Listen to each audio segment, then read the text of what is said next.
Can I build a cleaning business with my spouse? Steve here with the Janitorial Store, the channel where we help cleaning business owners scale their businesses with systems and controls.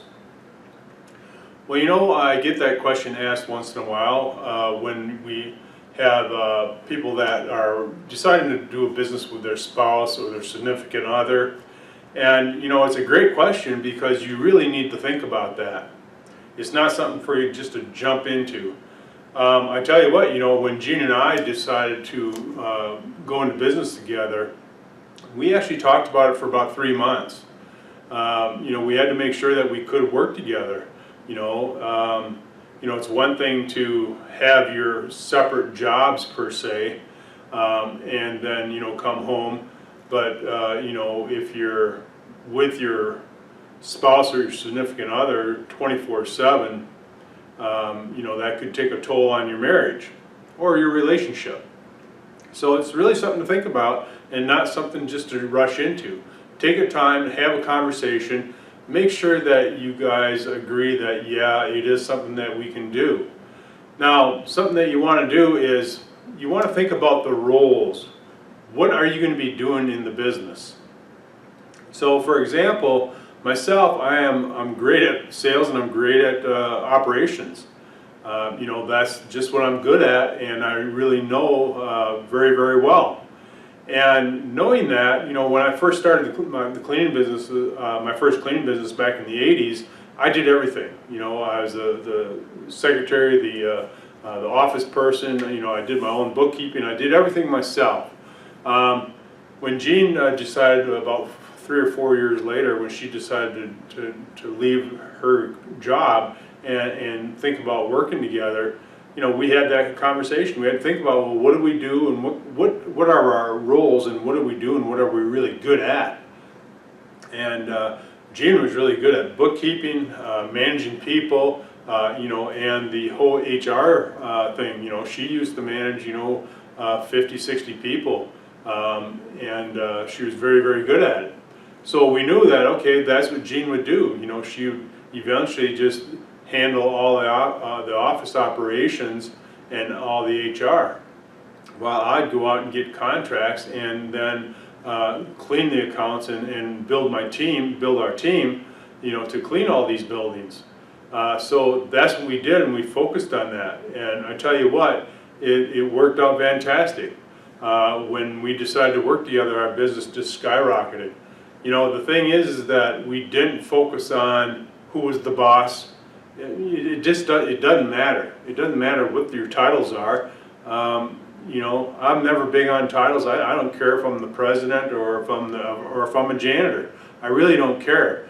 The bottom end goal is all I really care about. And for us, it was to build a successful cleaning business to be able to live a decent life. And that's exactly what we did. You know, in our first company, we built a very successful cleaning company. We made a lot of money, and you know, we did very well. Then we eventually sold it because we had life issues come up with our parents that we wanted to, you know, go back to them and be able to help them. So that's why we decided to sell the business. But I tell you, you know, like I say, we talked about it for a long time, and we focused on what we were good at. And by doing that, we were able to build a very, very successful business. And as I say, you know, the whole end goal is exactly that, for us to work together to achieve, you know, whatever it might be. For us, it was to build a successful cleaning company and to not worry about money, revenue, and that's what we did. Now, one thing I can tell you, that, you know, we did that in our first company, and then when we moved back to the Midwest, I decided to start another cleaning company. And you know, and we've had multiple types of companies along the way. Many people don't know that, but you know, we had cleaning companies, we had virtual assistant companies, and you know, we had a book company, and we had other types of businesses. We were a janitorial supply house. But my primary focus was the cleaning industry. So when we moved back to the Midwest, and I started another small cleaning company, which evolved into this business that was doing just as well as the one out west, you know, it worked out great. And again, we kept our same roles. Gene helped to work on administrative things and the bookkeeping and things like that. I focused on getting the accounts and getting the job done, and training my team, or training our team, to be able to do these things on their own, you know, as we built our systems and controls. But now that's something you have to remember, is that when we did it for our second time, there was no learning curve. We already learned everything in that first 14, 15 years that we built that first business. But we also learned a lot about working together too, and we knew exactly what we needed to do. We knew what the secret sauce was, per se, for the two of us.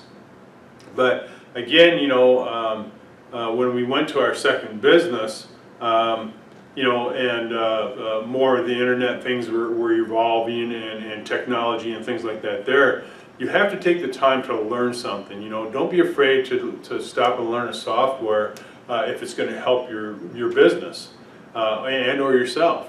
You know, anytime you can automate something or do something that is much more efficient and effective, then you should do it. And if that's meaning learning a software, then go ahead and do that. You know, because by no means am I a computer person. Never was and never will be. But you know, I constantly am learning what I can do and what I can use to make what I am doing much easier. So remember that as you're building your business with your spouse, be willing to learn some things. And don't be closed-minded that you're only going to be focusing on just the operations or whatever your role may be. You know, keep an open mind. You work it together. You're working as a team. Your entire business is a team. You could have you and your spouse, or you could have 50 people, or 100 people, 300 people. No matter what, it's a team, and you do it all collectively together to build a successful cleaning business. So, you know, that's what we did, and we were very fortunate. You know, timing is everything. We just happened to hit the right markets at the right time. Like I say, you know, we built multiple companies over the years in multiple states, and did very well with those. And it's all because we decided we didn't care who the boss was, and we had a common goal. So if you were to do the same thing, first have that conversation and make sure that you can actually work together. You know, ruin your relationship because of an argument about who's the boss, or you know, whose fault this, that, and the other was. It just isn't worth it. Take time to have a conversation, and decide on if you can work together. And if you can't, it's not the end of the world. You know, you both have your interests. You know, one person, if they're interested in building a cleaning business, they can go and they can build that cleaning business. You know. Sometimes what will happen though is that one of the spouses will get jealous or have envy, and they can start sabotaging things for the other person. And you know, I hope that doesn't happen. That wasn't the case with us, but we do know of people that that's happened to, and it's too bad. You know, call it jealousy or whatever it may be, because here the person went off and they started this cleaning company. And it was the female, and she got very successful, made a lot more money than the male, and the male had a problem with that because their ego was hurt because they weren't the breadwinner. You know, forget about that stuff because it doesn't matter. It just doesn't matter. You know, I never had a problem with Gene making more money than me. I don't care. It all goes in the same pot, you know. So, but. Anyway, that's the thing, is that you really have to have that conversation. You really have to think about these things, and forget about the pettiness and the things that just don't matter, because it's just not worth it. You know, if you decide to go into business together, focus on your business and build a successful business, and that's it. You know, and share in the rewards, share in the issues and the problems.